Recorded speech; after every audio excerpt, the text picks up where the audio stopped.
L'entrepreneuriat au féminin, c'est le thème de notre débat. Je vous présente mes invités. Stéphanie Gâteau, bonjour. Bonjour. Bienvenue, vous êtes la fondatrice de Handy Road et de l'incubateur Exportunity. À vos côtés, Fatou Ndiaye, bonjour. Bonjour. Bienvenue à vous aussi, vous êtes la fondatrice de The Wonders, entre autres, parce qu'effectivement, l'une et l'autre, vous avez pas mal d'activités.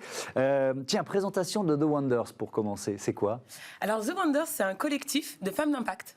Et nous, notre ambition, c'est vraiment de redéfinir la place de la femme dans la société et dans l'économie. Et on fait ça de façon bienveillante et positive, notamment grâce à des programmes d'accompagnement et une journée très spéciale. C'est quoi cette journée ? C'est la Journée internationale des femmes d'impact Ouais. qu'on a créée cette année, qui est une journée dédiée pour mettre en avant de nouvelles rôles modèles. Parce qu'en fait, on s'est rendu compte qu'en France, aujourd'hui, on parle beaucoup de femmes qui agissent, mais en fait, c'est tout le temps les mêmes. Et il y a des femmes qui font des choses extraordinaires dans toute la France qu'on ne voit pas assez. Et c'est comme ça qu'on a créé cette journée, pour vraiment mettre de la lumière sur ces profils atypiques, comme celui de Stéphanie, Oui. et que tout le monde a besoin de rencontrer et de voir. Et de découvrir. C'était le 11 octobre dernier, cette journée internationale. Stéphanie Gâteau, c'est quoi Handy Road ? Alors, Handy Road, c'est une start-up que j'ai fondée en 2018, qui est en fait une application pour sécuriser les déplacements des personnes à mobilité réduite à l'origine et de leurs aidants, qui sont 25 millions en France.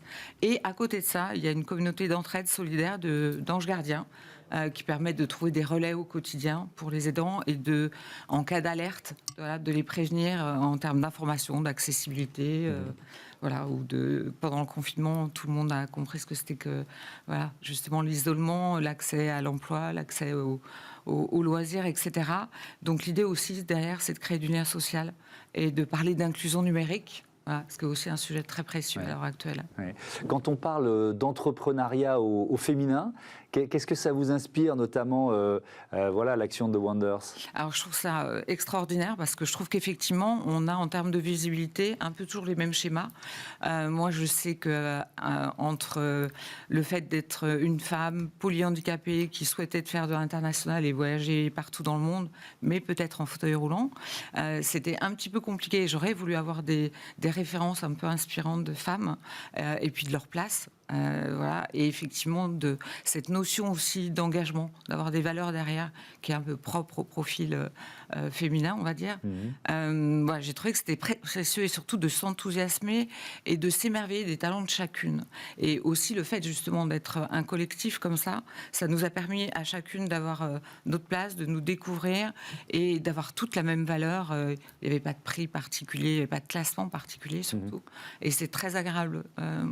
Est-ce que, Stéphanie Gâteau, il y a des a priori, des biais, chez les hommes sûrement, mais peut-être aussi chez les femmes, qui freinent l'entrepreneuriat au féminin ? Oui, alors en fait, il y a non seulement il y a des biais, mais parce qu'il y a une difficulté à se projeter, d'où l'idée d'essayer en tout cas de donner d'autres propositions, et surtout dans l'entrepreneuriat. Alors en plus, dans la tech, c'est pire que tout en ce moment, puisque même celles qui se forment à la tech ne rentrent pas dans la tech, et forcément, on peut parler du handicap aussi, ça va créer des biais dans les outils qu'on va utiliser tous les jours.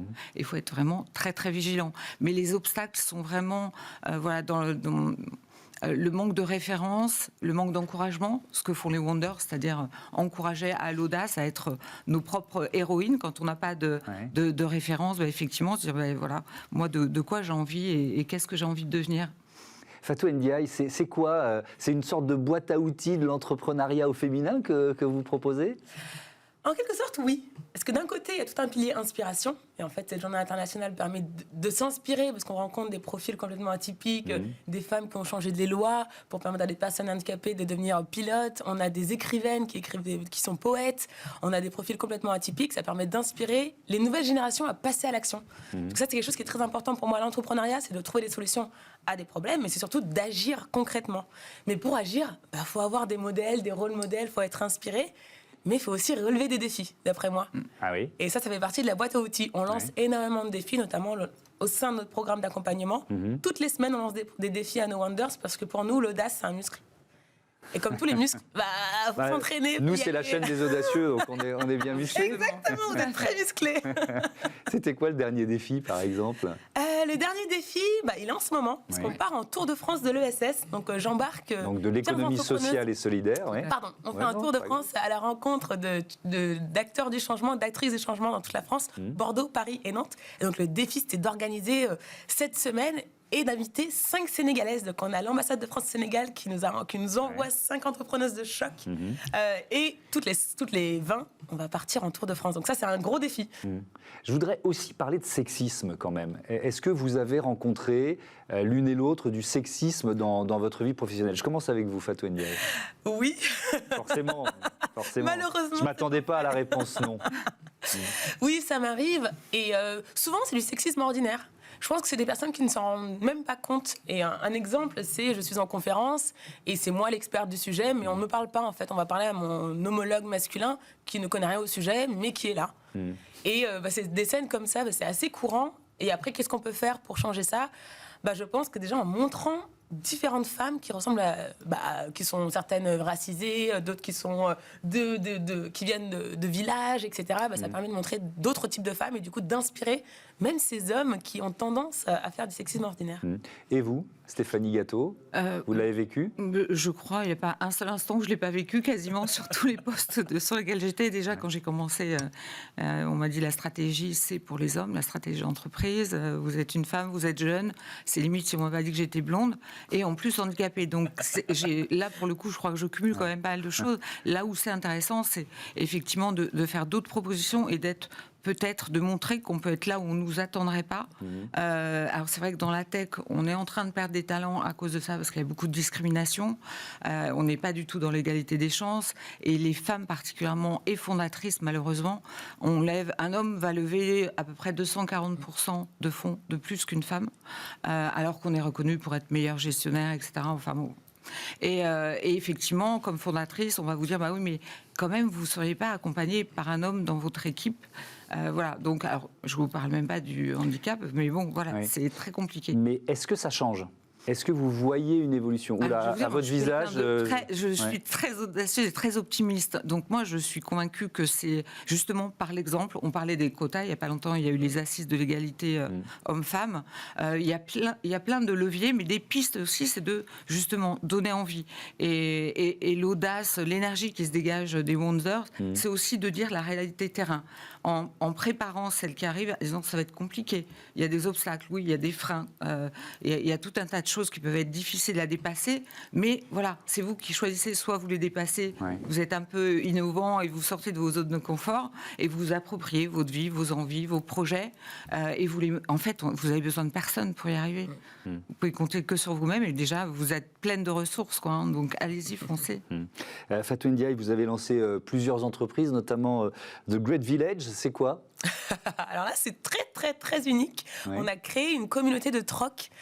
Donc on est une coopérative et on aide entrepreneurs, dirigeants ou même citoyens à troquer. Parce qu'on pense que c'est une des façons de créer une économie régénérative. Et aujourd'hui, on a une communauté de plus de 3000 membres autour du monde. On a accompagné une centaine d'entrepreneurs et on a des dirigeants qui troquent entre eux. Notamment, on a un dirigeant qui a troqué du vin contre du branding, et le dirigeant qui fait du branding a reçu en échange un vin fait sur mesure à sa marque pour ses clients. Donc voilà, on fait troquer des dirigeants, ce qui n'existe pas. Et aujourd'hui, on est en train de créer, donc la tribune sort dimanche, parce que c'est la journée internationale sans argent. Et du coup, on poste une tribune parce qu'on aimerait appeler à ce que le troc devienne légal. Pourquoi il est illégal aujourd'hui ? Non, il n'est pas légal. C'est pas qu'il est illégal, c'est qu'il est juste pas normé. Ça n'existe pas dans la loi. D'accord. Donc, nous, on a trouvé un moyen de tourner autour, mais à quand la légalisation du troc ?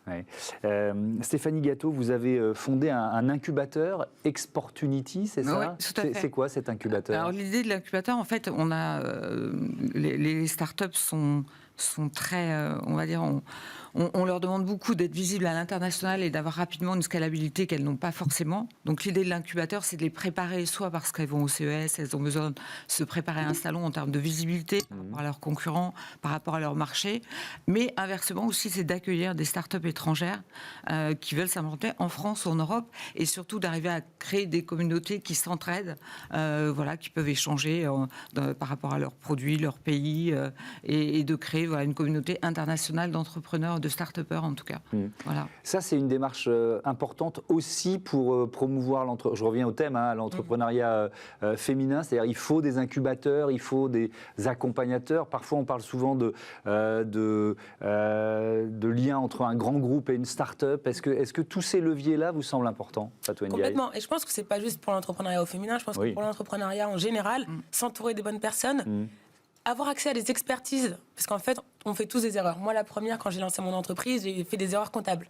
Si j'avais été entourée d'une personne qui était passée par le même chemin et qui m'avait partagé des conseils, ça m'aurait évité de faire ces erreurs. Et je pense que le fait de rejoindre des communautés ou de rentrer dans une communauté comme The Wonders ou toutes les communautés d'entrepreneurial, ça permet d'acquérir ces compétences, ce réseau, ces outils, pour ensuite faciliter la création d'entreprises. Est-ce que vous attendez des réformes on est en pleine pré-campagne présidentielle, est-ce que vous attendez des réformes politiques pour faire avancer l'entrepreneuriat au féminin, ou est-ce que finalement on se débrouille toute seule, quoi, vous voyez, on n'a pas besoin des politiques? J'ai envie de dire, on se débrouille très bien toute seule. Oui. Mais c'est clair que d'avoir de l'aide des politiques, et Elisabeth Moreno notamment fait un travail extraordinaire pour promouvoir tout ce qui est l'audace et l'entrepreneuriat au féminin. Oui. Mais je vous pose la question, et je vous la pose aussi, parce que parfois il faut la loi pour faire changer les comportements. Alors, moi j'étais absolument contre les quotas, parce que je trouvais qu'on va voir autant d'handicapés, autant de femmes sur le principe, on parle beaucoup d'inclusion à l'heure actuelle, et ça devrait être naturel puisqu'on est tous différents, on a tous des talents différents. Et malheureusement, on se rend compte, et on l'a vu effectivement récemment avec la nouvelle loi qui est passée de Marie-Pierre Rixain, on a besoin d'aller un petit peu plus loin pour inciter et pour ouvrir la porte, parce qu'en fait, si elle reste fermée, qu'on ne l'ouvre pas. Voilà. Alors l'idée, c'est pas de dire je recrute non plus, et qui est ce biais, à l'inverse de dire je recrute parce que c'est une femme, parce qu'elle est handicapée, parce qu'elle est senior et que ça va me faire une belle image. Surtout que si on veut pas perdre les nouveaux talents, les entreprises n'ont aucun intérêt à être toxiques, surtout dans la tech, et elles doivent attirer aussi par des valeurs, et elles doivent un peu montrer l'exemple. Donc je pense qu'il faut un caractère incitatif pour permettre aussi à chacun d'avoir une place et la place d'exister, même si effectivement tout le monde n'a pas forcément le profil ou le caractère, ou pas encore en tout cas, pour se sentir prêt à être autonome, indépendante et entrepreneuse. Et si je peux me permettre de rajouter juste un petit mot sur ça, aujourd'hui on est conscient que le financement au féminin est très compliqué. Il y a 2% des entreprises qui sont financées quand elles sont portées par des femmes. Et s'il y a une loi qui devrait passer, c'est vraiment sur le financement des projets portés par les femmes. Et même quitte à avoir des subventions spéciales pour aider les femmes à avoir accès à ce financement bien nécessaire. Eh ben, on attend le candidat ou la candidate qui va reprendre cette très bonne idée. Merci beaucoup à toutes les deux. On passe à Smart Ideas tout de suite. Économie circulaire au programme.